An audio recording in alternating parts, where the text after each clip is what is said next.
Hello, good evening. Welcome to a Tuesday night episode of Brett's Old Time Radio Show. A huge thank you for joining me once again for our regular late night visit to those dusty studio archives of old time radio shows right here at my home in the southwest of the United Kingdom. I've had some bits and pieces, promotional bits and pieces delivered today for the books, because this weekend we're going to a flower show and we're putting a couple of our cars in for the classic car show, and they said, look, if you want to sell some of your books, then please do. So we're going to sell William's Rockpool Adventure book there, and I'm hoping that he'll sell a few signed copies. Bless him, he's only 9, but he loves signing his books. Well, as you can imagine, as any 9-year-old would. Feels like a proper superstar.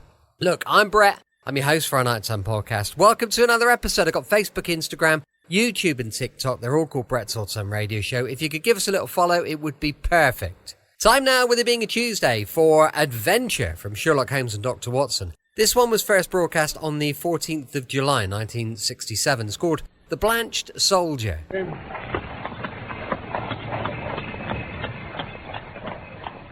From London, we present The Blanched Soldier, a play for radio by Michael Hardwick, based on the short story by Sir Arthur Conan Doyle. The Blanched Soldier. For a long time, my friend Watson has worried me to write down an experience of my own.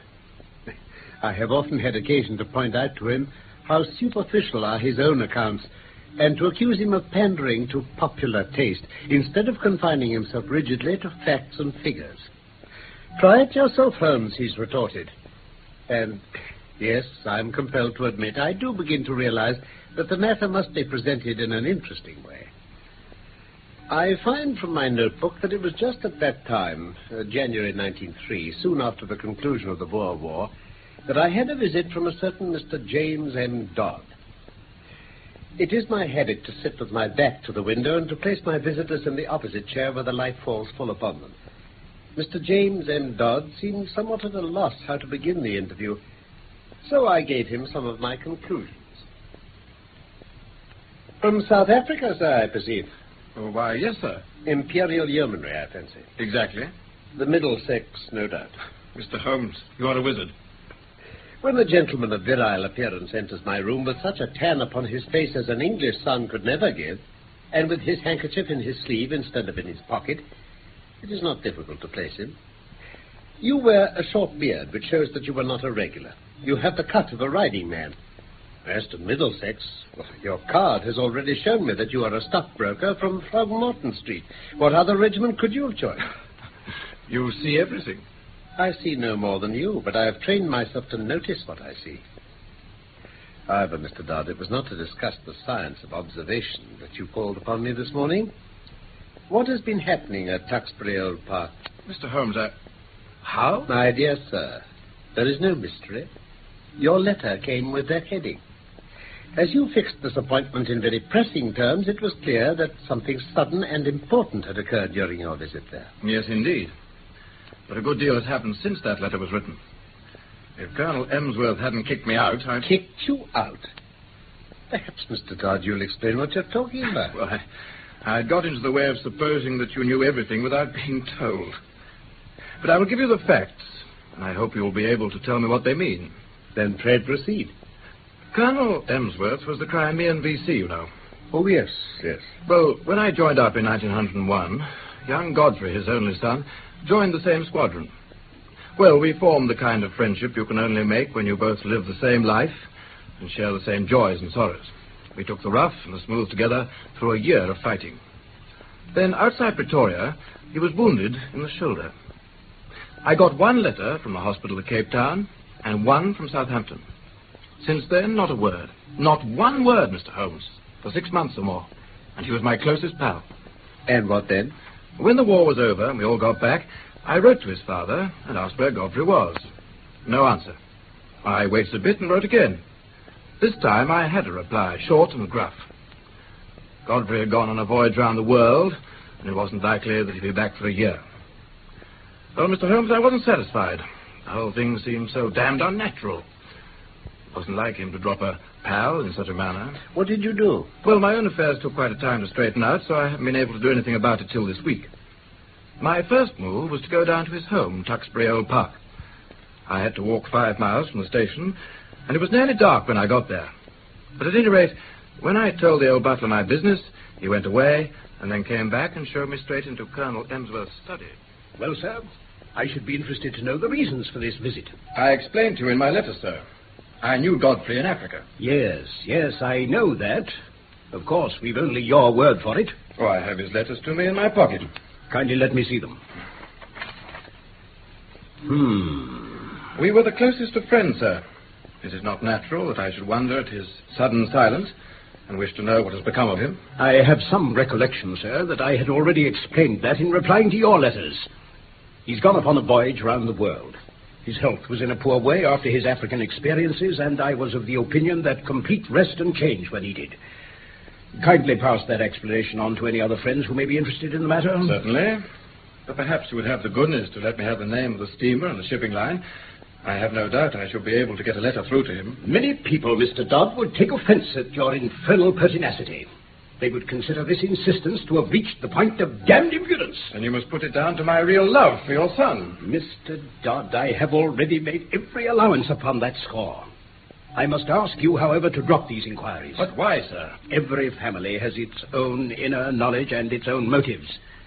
They can't always be made clear to outsiders, however well-intentioned. I would ask you to let the present and the future alone. And now, sir, you have come a long way, and you are welcome to stay the night here. My butler, Ralph, will see to your needs. We dine at 8 o'clock.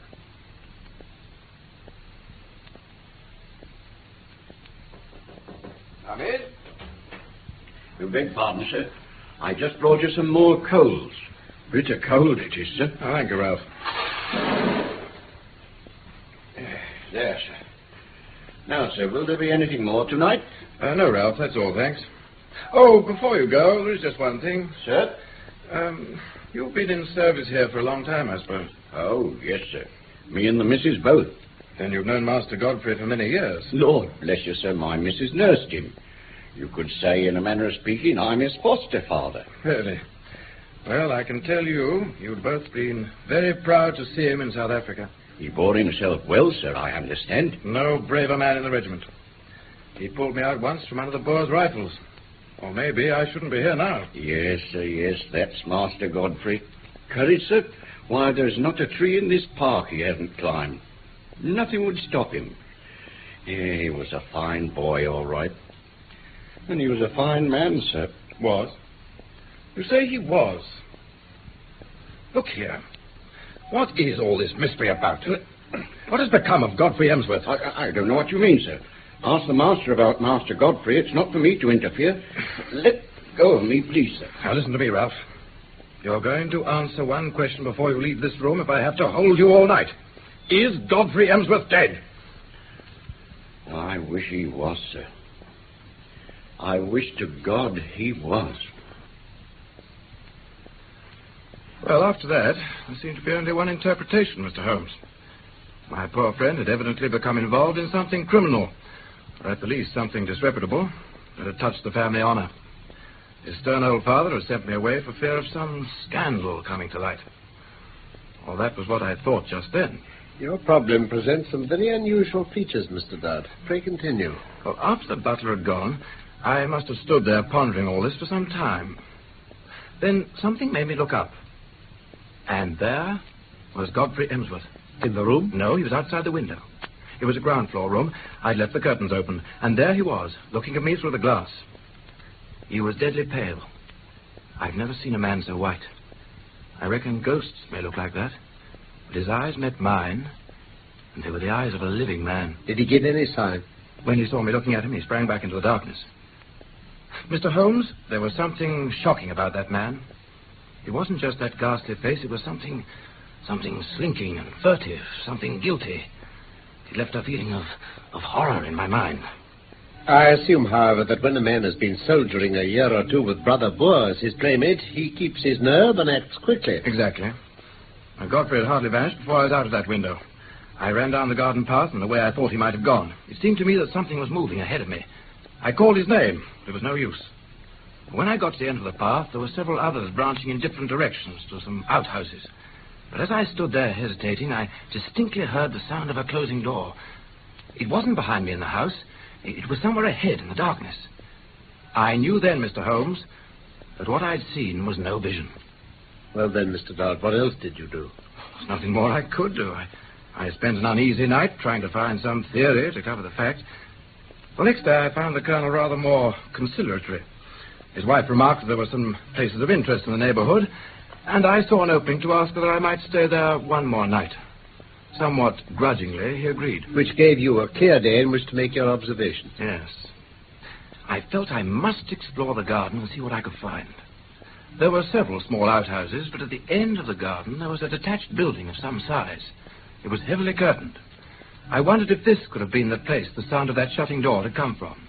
I approached in a careless fashion, strolling aimlessly, and as I did so, a small, bearded man in a black coat and a bowler hat came out of the door. He locked it after him. Then he looked at me with some surprise. Good day, sir. Good day. Are you a visitor here? Yes, I am.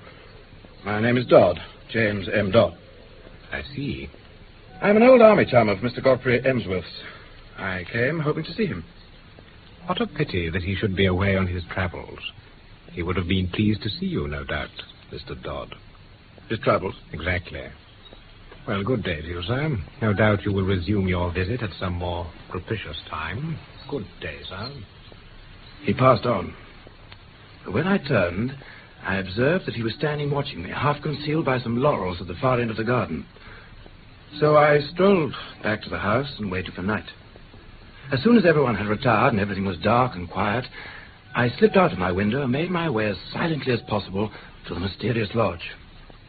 The curtains were still drawn, but now there were shutters up as well. Even so, there was some light coming through at one place. I found I could see inside the room. I saw the little man I'd seen that morning. He was smoking a pipe and reading a paper. I tried to see more of the room, but just then... So you've become a spy, have you? Emsworth. Kindly follow me back to the house, sir. There's a train to London at 8:30 in the morning. Sir, if I may only... The matter will not bear discussion. You've made a most damnable intrusion into the privacy of our family. You were here as a guest, and you've become a spy. I've nothing more to say, sir, save that I have no wish ever to see you again. Very well, Colonel Emsworth. Only I've seen your son, and I'm convinced that for some reason of your own you are concealing him from the world.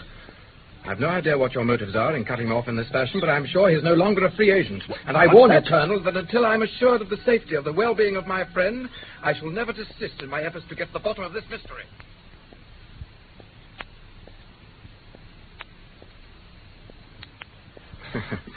However, he didn't attack me, Mr. Holmes. But there was nothing for it but to take the appointed train, after writing first to ask you to see me. Mr. Dodd, the servants. Now, how many were there in the house? But to the best of my belief, there were only the old butler and his wife. The family seemed to live in the simplest fashion. There was no servant, then, in the detached house? None. Unless the little man with the beard acted as such. He seemed to be quite a superior person. You mentioned seeing him sitting by the fire reading a paper. What paper was it? Well, can that matter? It could be most essential. I really took no notice.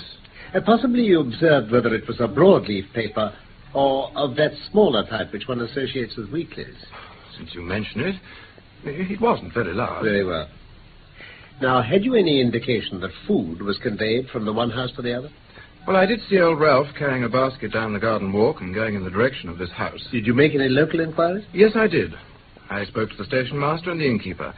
I simply asked if they knew anything of my old comrade, Godfrey Emsworth. Both of them assured me that he'd gone for a voyage round the world. You said nothing of your suspicions? Nothing. Yet you said that you had seen your friend's face quite clearly at the window. So clearly that you're sure of his identity? I have no doubt about it whatever. The lamplight shone full upon him. It couldn't have been someone resembling him. No. It was he. But you say he was changed. Only in color. His face was... How shall I describe it? It was of a fish-belly whiteness. It was bleached. In patches? Well, it was his brow that I saw so clear. It was pressed against the window. Very well, Mr. Dodd.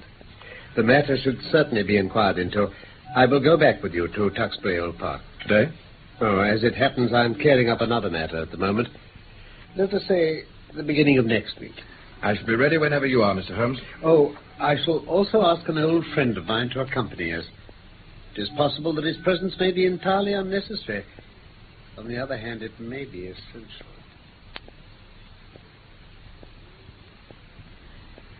The narratives of my friend Watson have shown, no doubt, that I do not waste words or disclose my thoughts while a case is under consideration. In fact, my case was practically complete. When we arrived at the strange old rambling house, I asked the elderly friend who had accompanied us to remain in the carriage unless we should summon him. I had not introduced him to Dodd, who seemed surprised, but asked no questions. The old butler, Ralph, opened the door to us.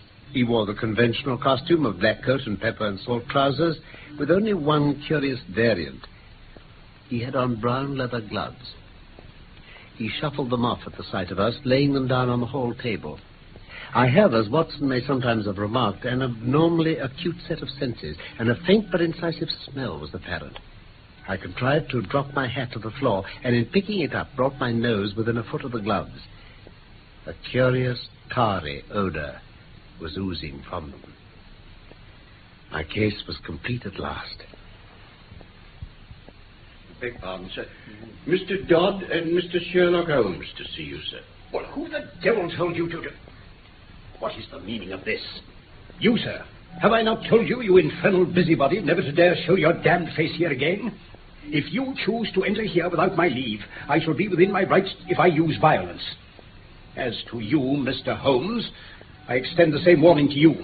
I am familiar with your ignoble profession. Ralph, telephone at once to the county police. Ask the inspector to send up 2 constables. Yes, sir. Tell him that there are burglars in the house. One moment. You must be aware, Mr. Dodd, that Colonel Emsworth is within his rights. On the other hand, he should recognize that your action is prompted entirely by solicitude for his son. I venture to hope that if I were allowed to have 5 minutes' conversation with Colonel Emsworth, I could certainly alter his view of the matter. What the devil are you waiting for, Ralph? Ring the police, I say. Going, sir. Nothing of the sort.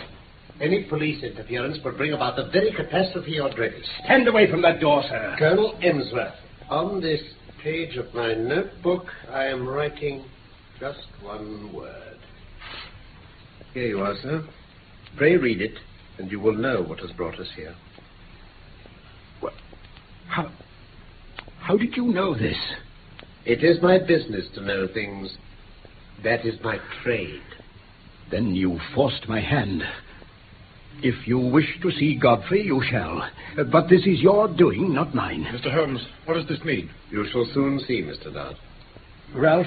Sir? Go down to the garden house and tell Mr. Godfrey and Mr. Kent that in 5 minutes we shall be with them. Very good, sir. Very good.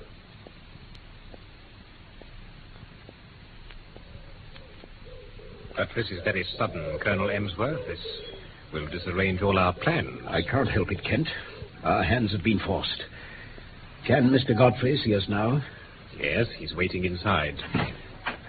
Follow me, gentlemen. Godfrey, old man. Don't touch me, Jimmy. Don't come near. Yes, you may well stare. I don't quite look smart enough for B Squadron now, do I? What happened? Those white patches on your skin. That's why I don't court visitors. But you seem to have me at a disadvantage. Why, I came down to see if all was well with you. That night you looked into my window. Old Ralph told me you were there. I couldn't resist taking a peep. After you ran away, I couldn't let the matter rest. I asked Mr. Sherlock Holmes here to help. Oh, Mr. Sherlock Holmes, eh? Well, Mr. Holmes, you may as well hear my story, too. If you please, Mr. Emsworth. It won't take long to tell. You remember, Jimmy, that morning fight outside Pretoria on the Eastern Railway line? You heard I was hit. Yes, I heard about it, but I never got particulars. 3 of us got separated from the rest. Baldy, Simpson, Henderson, and I. The other 2 were killed. I got a bullet through my shoulder. I stuck on my horse, though, and he galloped several miles with me before I must have rolled off in a faint. When I came to, it was night. It was deadly cold. You remember that kind of numb cold that used to come at evening? I do. Deadly. There was a building nearby. I knew my only hope was to reach it. I have a dim memory of staggering there, and there was a large room with many beds in it. I just fell onto one of them and passed out. Lucky for you. Ha! Was it? When I woke in the morning, it was as though I'd passed from a world of sanity into a nightmare. Standing in front of me was a dwarf-like man with a huge bulbous head. He was jabbering in Dutch and waving his hands. They were like horrible brown sponges. Good Lord. There were others behind him watching me. And as I looked at them, I realized that not one of them was a normal human being. Every one was twisted or swollen or disfigured in some way. And they were laughing at me. God, I can hear them now. Well, then that little beast laid his horrible deformed hands on me and began pulling me off the bed. My wound was bleeding, but he went on. He was as strong as a bull. I don't know what he was going to do, but an elderly man suddenly came in and shouted an order in Dutch, and the little monster moved away. This is fantastic. It's only too true. Well, the elderly man spoke to me in English. I'm a doctor, he said. That shoulder of yours wants fixing up quickly, but, man alive, do you know where you are? A hospital? I said. Yes, he said. The leper hospital. You're lying in a leper's bed. My God. Now you have the truth, Mr. Dodd. Thanks to the British advance, I was in the General Hospital at Pretoria within a week. Apart from my shoulder, I seem to be all right. It wasn't until they got me home and I came here that these terrible signs began to appear on my face. I knew then that I hadn't escaped. What was I to do, Mr. Dodd? We had 2 servants we could trust completely. There was this house where he could live. Mr. Kent here, he's a surgeon, was prepared to stay and care for him in secret. Yes, but why? Surely a hospital... Don't you see? It would have meant segregation for the rest of his life. To live forever amongst strangers without any hope of release. Even in these quiet parts, if one word had got out, he would have been dragged away to that. Even you had to be kept in the dark, Jimmy. But what I don't understand, Father, is why you've relented now. It was Mr. Sherlock Holmes who forced my hand with this scrap of paper. He wrote one word on it, leprosy. After that, I realized that if he knew so much, it was safer that he should know it all. So it was. And who knows but good may come of it. How? I understand that only you, Mr. Kent, have attended the patient. May I ask, sir, if you are an authority on such tropical or semi-tropical complaints? I have the ordinary knowledge of the educated medical man. I have no doubt, sir, that you are fully competent. But I'm sure you will agree that in such a case, a second opinion is valuable. It would have meant pressure being put on us to segregate him. I foresaw this situation, and I brought with us a friend whose discretion may be absolutely trusted. I was able once to do him a professional service, and he is ready to advise as a friend rather than as a specialist. His name is Sir James Saunders. Sir James? He is at present in the carriage outside the door. Then I should be proud, Mr. Holmes. Good. I will ask him to step this way. Meanwhile, Colonel Emsworth, we may perhaps assemble in your study.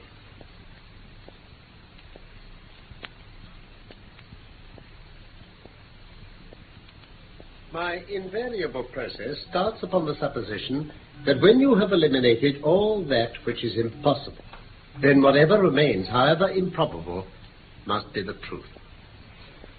As this case was first presented to me, there were 3 possible explanations of the seclusion or incarceration of this gentleman in an outhouse of his father's mansion. There was the possibility that he was in hiding for a crime, or that he was mad and they wished to avoid an asylum, or that he had some disease which caused his segregation. I could think of no other adequate explanations. The criminal solution would not bear inspection. No unsolved crime had been reported from this district. If it were some crime not yet discovered, then clearly it would be to the family's interest to send the delinquent abroad rather than keep him concealed at home. Insanity was more plausible. What's that? The presence of the second person in the outhouse suggested a keeper. The fact that he locked the door when he came out strengthened the supposition. On the other hand, this constraint could not be severe, or the young man could not have got loose to have a look at his friend. You will remember, Mr. Dodd, that I felt round for points. Such as asking me about the paper Mr. Kent had been reading. You were being optimistic there, Mr. Holmes. Had it been a medical paper, it would have helped me. It is not illegal to keep a lunatic upon private premises so long as there is a qualified person in attendance and the authorities have been notified. Then why all this desperate desire for secrecy? So you had no theory to fit the facts again? There remained the third possibility. Rare and unlikely as it was, everything seemed to fit into it. Leprosy is not uncommon in South Africa. Bleaching of the skin is a common result of the disease. By some extraordinary chance, this youth might have contracted it. His people would be placed in a very dreadful position, since they would desire to save him from segregation. Great secrecy would be needed, but he could be allowed some freedom after dark. A devoted medical man, if sufficiently paid, would easily be found to take care of it. You thought this case was the strongest of the three, in fact. So strong that I determined to act as if it were actually proved. When I arrived here, I noticed that the gloves worn by Ralph, who carried the meals, were strongly impregnated with disinfectant. My last doubts were removed. A single word showed you, sir, that your secret was discovered. Yes, I see it now. But tell me, sir, why did you write it down instead of saying it? That was to prove to you that my discretion was to be trusted. I thought as much. Here is Sir James. Well, sir, let us know the worst. It is often my lot to bring ill tidings, and seldom good. This occasion is the more welcome, Colonel Emsworth. It is not leprosy. Not? What is it then, Sir James? A well-marked case of pseudo-leprosy, ichthyosis. It's a scale-like affection of the skin, unsightly, obstinate, but possibly curable, and certainly non-infective. Then heaven be thanked. But surely if he got it from contact with those leper fellows... No, not from them. A coincidence. Remarkable, but a coincidence. Coincidence, my dear Sir James? Are we assured that the apprehension from which this young man has suffered since his terrible experience may not have produced a physical effect simulating that which it fears? May there not be subtle forces at work of which we know very, very little? Welcome back. Hope you enjoyed our latest adventure with Sherlock Holmes and Dr. Watson. And don't forget, Dangerous Assignment, going live tomorrow at 5 p.m. UK time. Thanks for listening. I'll be with you 7 days a week, each and every week, and I'll see you tomorrow on Brett's Old Time Radio Show. Love you. Bye.